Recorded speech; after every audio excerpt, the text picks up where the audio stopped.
فأنا ناصح لإخواني بالصدع بالحق تبيض وجوههم. السكوت في مسألة الحزبية يضرها، فاصدع بما تؤمر وأعرض عن المشركين.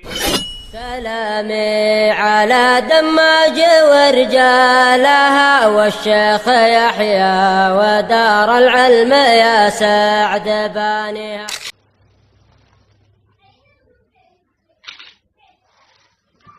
بسم الله الرحمن الرحيم. إن الحمد لله نحمده ونستعينه ونستغفره ونعوذ بالله من شرور أنفسنا وسيئات أعمالنا. من يهده الله فهو المهتدي ومن يضلل فلن تجد له وليا مرشدا. أشهد أن لا إله إلا الله وحده لا شريك له وأشهد أن محمدا عبده ورسوله عليه الصلاة والسلام تسليما كثيرا مزيدا. Ba'du, ikhwan fillah, kita kembali melanjutkan kajian Al-Mabadi' al-Mufidah fi Tauhid wal Fiqh wal Aqidah. Pondasi-pondasi yang bermanfaat dalam pengesahan Allah, pemahaman ibadah, serta ideologi sebuah tulisan milik Syekh Yahya Ibn Ali Al-Hajuri hafizahullah ta'ala. Kita masih berada pada bagian akhir, merupakan bagian kedua dari buku di depan kita ini, Mabadi' al-Fiqh. Yang sang penulis maksudkan dengan fikih adalah tentang pengamalan ketaatan ibadah kepada Allah Subhanahu wa taala. Yang beliau mulai dengan pembahasan tentang taharah, setelah itu dilanjutkan dengan beberapa syarat terkaitan dengan syarat-syarat salat, dan pembahasan yang paling terakhir kita ambil berkaitan dengan dua hal. Di antara gerakan awal di dalam gerakan-gerakan salat adalah mengangkat kedua tangan, terdapat 4 tempat di dalam salat, serta bersedekap, meletakkan tangan kanan di atas tangan kiri, diletakkan di dada. Kita akan ambil poin pembahasan berikutnya, lanjutan dari apa yang telah kita ambil sebelumnya. Kita baca kata Syekh Yahya Ibn Ali Al-Hajuri rahimahullah ta'ala, Al-Wahid was-Sab'un, poin yang ke-71. Poin yang ke-71. Masih berkaitan dengan gerakan-gerakan di dalam salat. Ashahhu du'ain fil istiftah ba'da takbiratul ihram. Ma jaa fi hadis Abi Hurairah radhiyallahu anhu qala kana Rasulullah sallallahu alaihi wasallam idza kabbara fi sholati saqata hunayhatan qabla al-qira'ah. Fasu'ila amma yaqulu faqala. Kita rekam dulu sampai di sini. Poin yang ke-71 adalah tentang doa istiftah, doa pembuka salat. Kata beliau di sini bahasanya yang paling sahih dari doa istiftah setelah takbiratul ihram. Jadi takbiratul ihram sambil mengangkat tangan kemudian bersedekap di dada disusul dengan sekarang doa al-istiftah. Beliau mengisyaratkan di sini bahwasanya doa istiftah banyak, hanya saja ini yang paling sahih akan datang nanti, bahwa riwayatnya Imam Bukhari dan Imam Muslim. Nanti akan datang juga kita akan terangkan secara terperinci bahwasanya ada juga di antara doa istiftah hanya riwayat Imam Muslim. Ada juga dari riwayat Imam Bukhari. Ada juga khusus untuk salat malam. Ada secara mutlak untuk seluruh salat. Akan kita terangkan secara. Jadi kata beliau di sini adalah doa istiftah yang paling sahih setelah takbiratul ihram, setelah lafaz Allahu Akbar sambil mengangkat tangan kemudian bersedekah baru baca doa ini. Apa itu? Ma jaa fi hadis Abi Hurairah, apa yang datang dari hadis Abu Hurairah. Semoga Allah meridhoinya. Dan katakan kepada kita bahwasanya ada doa istiftah yang paling sahih hadis Abu Hurairah. Riwayat Imam Bukhari dan Imam Muslim. Qala kata Abu Hurairah, kana Rasulullah sallallahu alaihi wasallam idza kabbara fi sholati sakata hunayhatan qabla al-qira'ah. Kata dia, dahulunya adalah Rasulullah sallallahu alaihi wasallam apabila beliau bertakbir di dalam salat, beliau diam sejenak sebelum membaca, yakni membaca surat Al-Fatihah. Artinya diam bukan berarti tidak membaca apa-apa, hanya saja tidak bersuara. Nah, diketahui dari mana? Terkadang sahabat mengatakan kunna na'rifu qira'ata Rasulillah sallallahu alaihi wasallam bittirabi lihyati. Terkadang kita mengetahui bacaan Nabi sallallahu alaihi wasallam di dalam salat meskipun tidak terdengar suara, tapi dengan gerakan jenggot beliau yang naik turun, seakan-akan mulut beliau qomat kamit membaca sesuatu.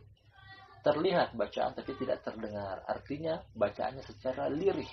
Termasuk ini doa iftitah. Abu Hurairah mengatakan kami mengetahui yang tersebut, bahwasanya beliau diam, artinya tidak terdengar suara, namun terlihat jenggot beliau turun naik, mulut beliau qomat kamit membaca sesuatu. Qabla al-qira'ah, sesaat sebelum membaca surat, yakni Al-Fatihah. Ada yang beliau baca. Lanjutannya fasu'ila amma yaqulu, kemudian beliau ditanya tentang apa yang beliau baca tersebut. Ada yang beliau baca namun dengan suara lirih, tidak terdengar, tapi kelihatan bahwasanya beliau sedang berqomat kamit mulut beliau. Atau jenggot beliau terlihat naik turun seakan-akan beliau membaca sesuatu. Faqala, akhirnya beliau memberikan jawaban apa yang aku baca. Kata beliau, aku katakan, Allahumma ba'id baini wa baina khotoyaya kama ba'adta bainal masyriqi wal maghrib. Allahumma nakkini min al-khotoya kama yunaqqas thawbul abyad min ad-danas. Allahumma ghsil khotoyaya bil ma'i was salji wal barad. Nah, doa yang agung, pengakuan dosa, ingin minta diampuni dan taubat, istighfar. Dibaca. Kata Rasulullah SAW, aku mengatakan, jadi doa yang beliau bacakan adalah, ya Allah, jauhkanlah antara aku dengan dosa-dosaku sebagaimana engkau menjauhkan antara sisi timur dan sisi barat. Nah, jauhkan antara aku dengan dosaku sebagaimana engkau menjauhkan antara timur dan barat. Ya Allah, sucikanlah diriku dari kesalahan sebagaimana engkau mensucikan baju putih dari noda. Minta dijauhkan dari dosa, minta disucikan dari noda.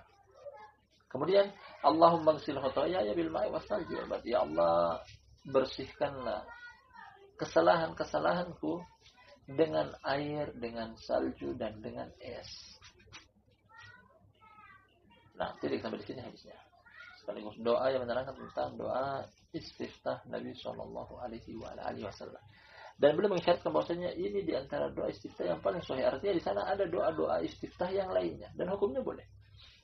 Banyak ini di antara yang disebut oleh para ulama tentang variasi doa istiftah di dalam salat. Bahwasanya datang banyak doa istiftah seperti juga datang dari hadisnya Umar bin Khattab radhiyallahu anhu riwayat Imam Muslim. Nah, doa yang lainnya la ilaha ghairu. Datang juga inni wajjahtu wajhiya lilladzi fataras samawati wal arda hanifan wa ma ana minal musyrikin. Inna salati wa nusuki wa mahyaya wa mamati lillahi rabbil alamin, dan seterusnya. Datang dari hadis Ali bin Abi Thalib radhiyallahu anhu dari Imam Ahmad. Nah, datang juga dari hadis Umar, tabarakasmuka wa ta'ala jadduka wa la ilaha ghairuka. Dari Imam Muslim, tabarakasmuka wa ta'ala jadduka wa la ilaha ghairuka. Datang juga terkhusus untuk sholat malam atau sholat tahajud dari riwayat Imam Bukhari dari sahabat Ibnu Abbas, Allahumma anta nurus samawati wal ardi wa ma fihin, wa lakal hamdu anta qayyumus samawati wal ardi wa ma fihin, wa lakal hamdu antal haqq wa wa'dukal haqq wa liqa'uka haqq, dan seterusnya. Datang juga dari hadis Aisyah radhiyallahu anha terkhusus untuk qiyamul lail. Nah, bunyi doanya kata Nabi sallallahu alaihi wasallam, Allahumma fatiras samawati wal ard alimal ghaibi wasyahadah. Nah, anta tahkumu baina ibadika fima kanu fihi yakhtalifun wahdini lima ikhtalafa fihi minal haqqi bi'izni, dan seterusnya. Al-muhim, dari apa yang telah kita sebutkan secara terperinci di depan, bahwasanya doa iftitah datang dari banyak sahabat menerangkan tentang doa iftitah Nabi sallallahu alaihi wasallam. Ada dari hadis Ali, ada dari hadis Aisyah, ada dari hadis Ibnu Abbas, ada dari hadis Nabi, depan kita hadis Abu Hurairah. Namun yang paling sahih adalah ini. Terkadang kita membaca yang ini, terkadang kita membaca yang satunya, terkadang kita membaca yang lainnya. Nah, hukumnya boleh-boleh saja karena seluruhnya datang dari Rasulullah sallallahu alaihi wasallam. Kesemuanya boleh. Namun yang paling kuat dan yang paling indah adalah di depan kita ini. Pertama, karena dari sisi sanad periwayatan hadisnya paling sahih. Riwayat Imam Bukhari dan Imam Muslim, artinya paling kuat dari sisi kekuatan ilmu hadisnya. Kemudian paling mencakup juga doa yang begitu luar biasa. Isinya adalah pertama pengakuan dosa, meminta diampuni dan istighfar dan seterusnya sampai pada akhir doa tersebut. Nah, ingin membaca yang ini hadis Abu Hurairah muttafaqun alaih boleh-boleh saja. Ingin membaca juga yang datang dari hadisnya Ali bin Abi Thalib Nah, boleh-boleh juga. Yang datang dari juga hadis Aisyah. Nah, dan kesemuanya boleh. Manapun yang kita pilih hukumnya adalah boleh karena kesemuanya datang dari Rasulullah Shallallahu Alaihi Wasallam. Jadi secara urutan tentang gerakan sholat, mulai dari gerakan yang paling pertama yang boleh terangkan di dalam pembahasan sholat adalah dimulai dengan takbiratul ihram disertai dengan mengangkat kedua tangan sejajar bahu atau sejajar telinga. Kemudian yang kedua adalah bersedekap di dada. Setelah itu baru masuk apa yang barusan kita selesai darinya pada poin yang ke-71, membaca doa iftitah. Kita lanjut. Nah, kita katakan kesimpulannya bahwasanya 6 doa iftitah hukumnya manapun yang dibaca hukumnya boleh. Ini termasuk variasinya doa iftitah. Dan tidak monoton hanya satu doa saja yang datang. Kemudian dari lafaz hadis bahwasanya doa iftitah dibaca secara lirih. Nah, tanpa mengeluarkan suara, baik itu pada salat jahriyah, terlebih-lebih lagi pada salat sirriyah. Jadi doa iftitah tidak dijaharkan, tidak dikeraskan, tidak dilantangkan, tapi dibaca dengan lirih, artinya suara yang rendah. Dan posisinya adalah, setelah takbiratul ihram bersedekap, baca doa iftitah sebelum membaca surat-surat ayat Al-Quran. Kita baca poin yang berikutnya lagi, kata Syekh Yahya Ibni Ali Al-Hajuri hafizahullahu ta'ala, Ats-Tsani wa Sab'un, poin yang ke-72. Kata beliau, qabla qiraatil Fatihah ista'id billahi minasyaitonir rajim wa sammillaha sirran. Poin yang ke-72 adalah sebelum membaca surat Al-Fatihah. Artinya ini diantara gerakan salat yang lainnya, membaca surat Al-Fatihah. Sebelum membaca surat Al-Fatihah, berta'awudlah, yakni minta perlindungan kepada Allah Subhanahu wa taala dari syaitan yang terkutuk. Artinya membaca a'udzubillahi minasyaitonir rajim. A'udzubillahi minasyaitonir rajim. Jadi setelah doa iftitah baca ini, a'udzubillahi minasyaitonir rajim. Disusulkan dengan wasamillaha sirran, serta membaca basmalah, mengucapkan bismillah dengan suara yang lirih juga, bahkan pada salat jahriyah. Ya, ketika membaca Al-Fatihah, sebelum membaca Al-Fatihah disyaratkan juga membaca doa membaca basmalah, Bismillahirrahmanirrahim, namun tidak dengan suara yang dijaharkan. Akan datang nanti dari ini. Ini secara urutan, secara berurutan. Doa iftitah, kemudian ta'awud, auzubillahi minasyaitonir rajim, lanjut dengan Bismillahirrahmanirrahim secara sir. Kemudian nanti akan datang juga pada poin yang berikutnya adalah membaca basmalah. Dan ini semuanya dengan suara yang lirih. Kemudian sebelum kita membaca landasan hukum datang dari ayat serta datang juga dari hadis yang penulis bawakan kepada kita, membaca ta'awud.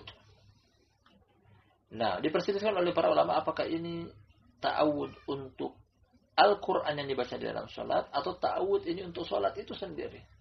Bukanlah permasalahan yang penting untuk diperselisihkan dengan panjang, karena ketika itu datang dari Nabi Shallallahu Alaihi Wasallam di dalam sholat, terserah kita menempatkan itu ta'awudnya untuk membaca Al-Quran atau ta'awudnya sebagai sholat. Pokoknya boleh-boleh saja karena tidak ada perselisihan penting di dalamnya. Yang jelas kita baca dengan urutan yang telah kita jabarkan di atas. Wa dalilul landasan hukumnya adalah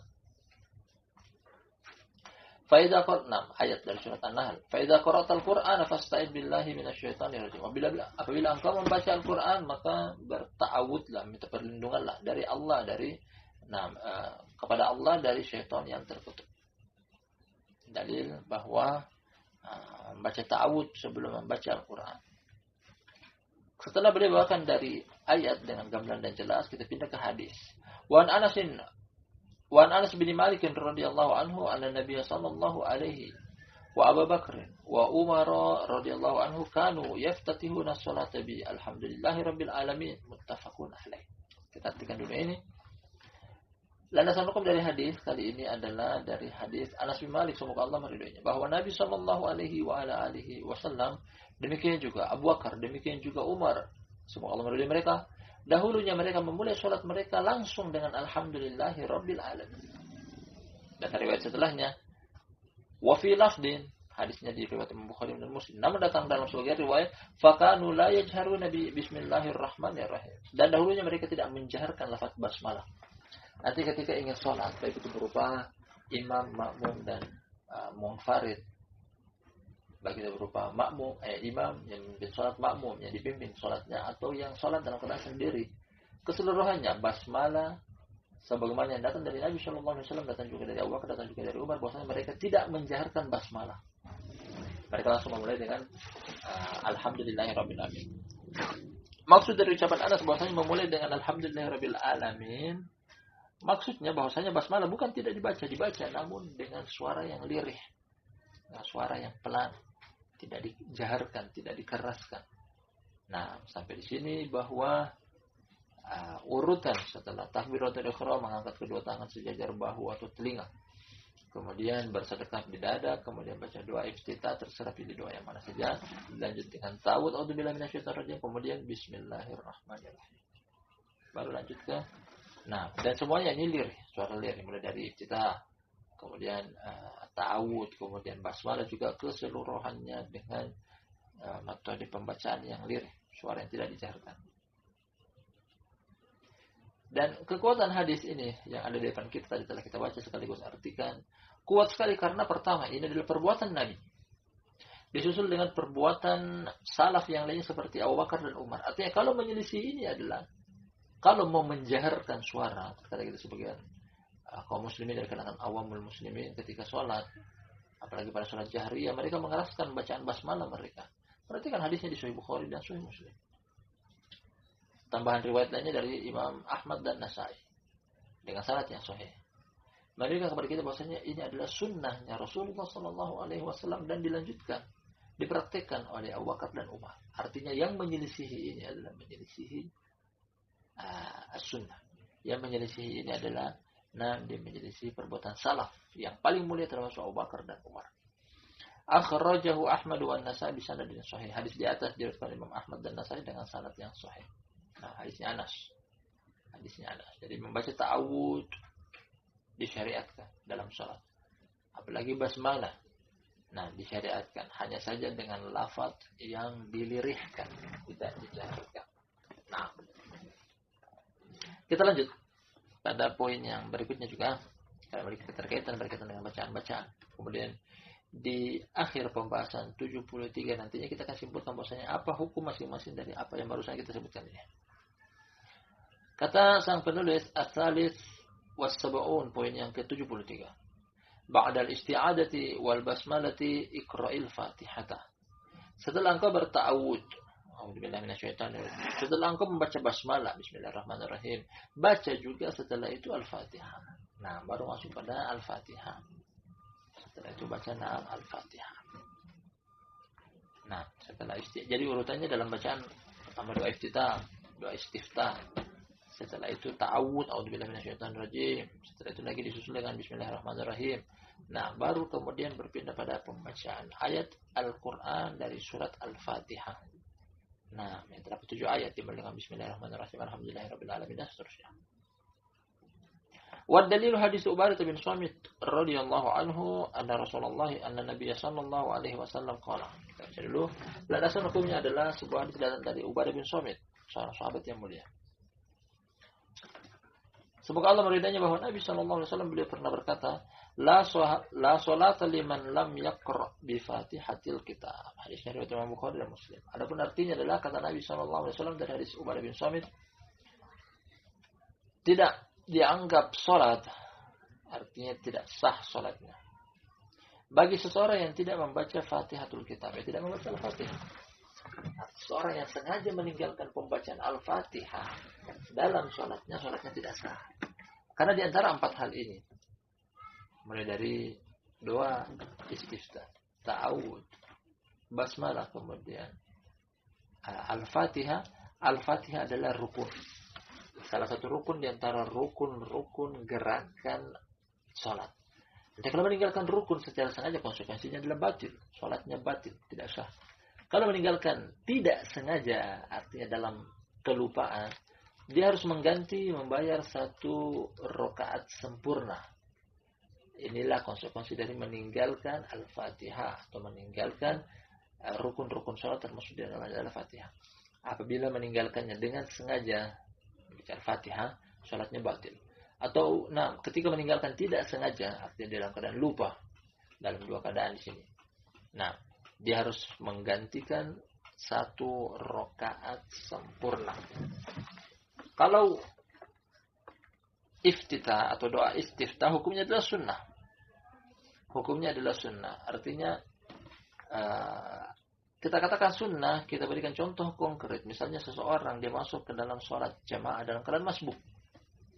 Dia mengetahui bahwasanya semenjak masuk dari pintu masjid, sang imam sudah beberapa menit yang lalu mulai sholat. Artinya dia mengatakan sementara jalan dari pintu masjid masuk ke barisan mungkin butuh waktu. Jangan sampai masuk ke dalam barisan kemudian sudah selesai harus ruku imam. Nah, artinya di sini dia membaca apa yang memungkinkan untuk mengikuti rakaat, namun dengan ketentuan dia tetap dapat 1 rakaat. Jadi yang dia baca kalau berdasarkan hukum semuanya hendaknya dia membaca Al-Fatihah. Dan boleh untuk dia meninggalkan tidak membaca al-istiftah karena istiftah hukumnya adalah sunnah. Seandainya tidak membaca pun tidak mengapa. Hanya saja pahala yang dia dapat adalah berkurang. Ini kalau kita berbenturan dengan seorang masbuk, masuk ke dalam masjid kemudian mendapati sholat jamaah telah ditegakkan, maka di sini dia buru-buru untuk, artinya dia mengejar ketertinggalannya dia dengan mengedepankan surat Al-Fatihah dibaca. Karena ini adalah rukun, artinya seandainya dia meninggalkan, berarti dia harus tambah 1 rakaat. Berbeda dengan doa istiftah hukumnya adalah sekadar sunnah. Nah, landasan hukumnya hadis Ubadah bin Samit, anna Nabi sallallahu alaihi wasallam, bahwasanya Nabi sallallahu alaihi wasallam kalau beliau berkata, la sholata liman lam yaqra bi Fatihatil Kitab. Tidak ada salat bagi orang yang tidak membaca surat Al-Fatihah. Fatihatul Kitab artinya adalah surat Al-Fatihah. Dari sini penafian dari Nabi sallallahu alaihi wasallam bahwasanya apabila tidak membaca salatnya batil. Apabila dia lupa, nanti teringat, ketika dia ingat dia harus menambah 1 rakaat sempurna. Ini perbedaan antara rukun-rukun sholat, wajib-wajib sholat, sunnah-sunnah sholat yang telah kita terangkan secara definisinya pada pertemuan terakhir. Apabila yang ditinggalkan adalah rukun, kemudian dia ingat, karena dia meninggalkan dalam keadaan lupa, sehingga konsekuensinya dia harus menambahkan 1 rakaat sempurna, artinya berdiri lagi. Kalau sholatnya subuh berdiri pada rakaat yang ketiga, kalau pada sholat maghrib artinya berdiri pada rakaat yang keempat, itu menambahkan 1 rakaat sempurna karena kelalaian atau lupa dalam doa maksudnya surat Al-Fatihah. Atau apabila pada sholat-sholat yang terdapat 4 rakaat zuhur, asar dan isya, berarti ketika dia lupa untuk membaca Al-Fatihah, dia naik pada rakaat yang kelima, hitungannya dia. Nah, dan membaca Al-Fatihah kemudian sujud dan salam pada penutup sholatnya. Dan hadisnya riwayat Imam Bukhari dan Imam Muslim. Hadisnya riwayat Imam Bukhari dan Imam Muslim. Barakallahu fikum jami'an. Ini alhamdulillah 3 poin yang telah kita ambil pada pertemuan kita hari ini. Yang pertama adalah poin yang ke-71 tentang doa iftitah atau doa istiftah yang paling sahih datang dari hadis Abu Hurairah. Dan di sana masih banyak doa istiftah yang lainnya menunjukkan tentang variabelnya. Artinya banyak pilihan untuk membaca doa istiftah, tidak hanya monoton satu saja, menunjukkan tentang bervariasinya ibadah ini. Manapun yang kita pilih, namun hukumnya adalah boleh. Namun yang di depan kita ini adalah yang paling sahih. Yang kedua disusul dengan pembacaan isti'adah kepada Allah dan membaca basmalah. Kesemuanya dengan suara yang lirih, sir. Setelah itu disusul dengan basmalah dan hukumnya adalah 6 rukun yang tidak boleh tinggal di antara gerakan-gerakan salat yang ada. Barakallahu fikum jami'an. Ini yang sempat kita ambil pada pertemuan kita di sore hari yang berbarokah ini. Nah, mudah-mudahan bermanfaat. Lebih dan kurangnya mohon dimaafkan. Kita akhiri dengan doa kafaratul majlis. Subhanakallahumma wa bihamdik, asyhadu an la ilaha illa anta, astaghfiruka wa atubu ilaik.